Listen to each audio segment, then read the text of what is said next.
Die Gesamtschule in Waltrop hat seit 1998 einen Austausch mit dem Staatlichen Museum in Majdanek und einer Gesamtschule, der Gesamtschule Nummer 4 in Lublin. Unsere damalige Oberstufenleiterin, Frau Karthaus, konnte diese Verbindung gemeinsam mit dem stellvertretenden Leiter des Staatlichen Museums in Lublin, Herrn Wisław Wisok, eröffnen. Und 1998 ist die erste Gruppe aus Deutschland nach Lublin gefahren und hat dort vor Ort das Konzentrationslager besucht und ebenfalls diese Schule. Eine Entscheidung für Lublin ist deswegen gefallen, weil es war schwierig, Termine für einen längeren Zeitraum in Auschwitz zu finden. Und wir waren überzeugt, dass die Arbeitsmöglichkeiten vor Ort in Lublin und die weniger frequentierte Abfolge von Schülerinnen und Schülern in Lublin von Vorteil sei für unsere Schüler, was sich im Nachhinein auch als sehr positiv herausgestellt hat.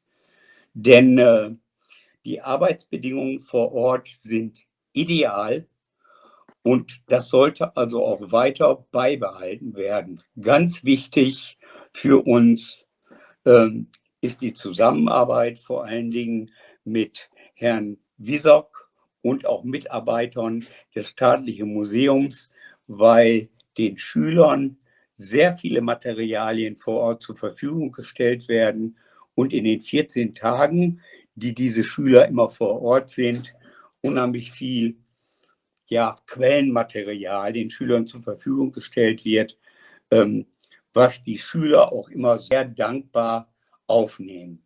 Und da kommt uns natürlich immer auch Ihre Einrichtung, das Theater in N, sehr zu Passe. Die Briefe an Henjo sind immer wieder ein Erlebnis für alle unsere Schüler. Und wir sind besonders dankbar, dass wir diese Stätte des Gedenkens jedes Jahr wieder aufsuchen dürfen. Regelmäßig fährt also die Gesamtschule seit 1998 bis heute mit einem Jahr Ausnahme regelmäßig dorthin. Und die Schule, die wir dort besuchen, die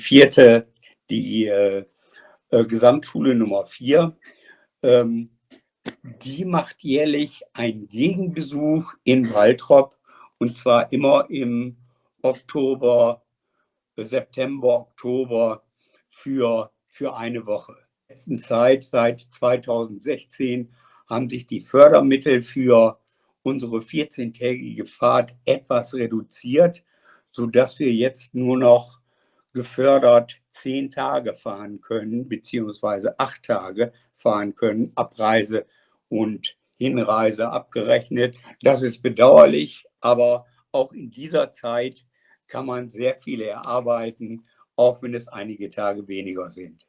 Die Fahrt nach Majdanek, nach Lublin, ist natürlich immer mit Ängsten, Skepsis der Schülerinnen und Schüler verbunden.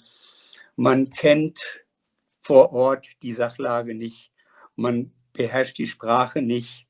Aber das löst sich im Grunde genommen alles vor Ort auf, da die meisten Leute oder viele Leute im Konzentrationslager selbst Deutsch sprechen und die Kommunikation unter den Schülern in der Schule selbst mit Händen und Füßen geht, auf Englisch geht.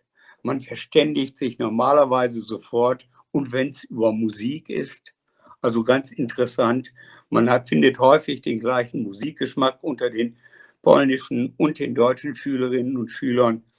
Es ist also immer eine sehr angenehme Atmosphäre, sowohl in der Schule als auch vor Ort bei den Arbeiten an den Facharbeiten, die die Schüler vor Ort weiterführen sollen. Wir sind immer ganz stolz darauf. Wir haben inzwischen wenn man über die Jahre geht, 1998 bis heute, sind insgesamt circa 500 Schüler in Majdanek gewesen, die wir begleitet haben. Und was immer wieder überraschend ist, wenn man Schüler im Nachhinein trifft, die Fahrt nach Lublin ist immer ein Highlight in ihrer Schulkarriere gewesen. Auch viele Verbindungen zu Schülerinnen und Schülern bestehen bis heute. Und das, was mich sehr stolz macht, ist halt immer auch die Tatsache, dass viele Schülerinnen und Schüler im Grunde genommen viel Werbung für diese Fahrt nach Majdanek machen. Denn man kann sie durchaus als Zweitzeugen betrachten, diese Schüler. Sie nehmen also sehr viel mit aus diesen 14 Tagen in Majdanek und machen, informieren auch ihre Mitschüler und ihre Umgebung, sprich ihre Eltern, ihre Verwandten, über das, was sie vor Ort gesehen und was sie an positiven Dingen auch erlebt haben. Mir sind negative Dinge kaum bekannt.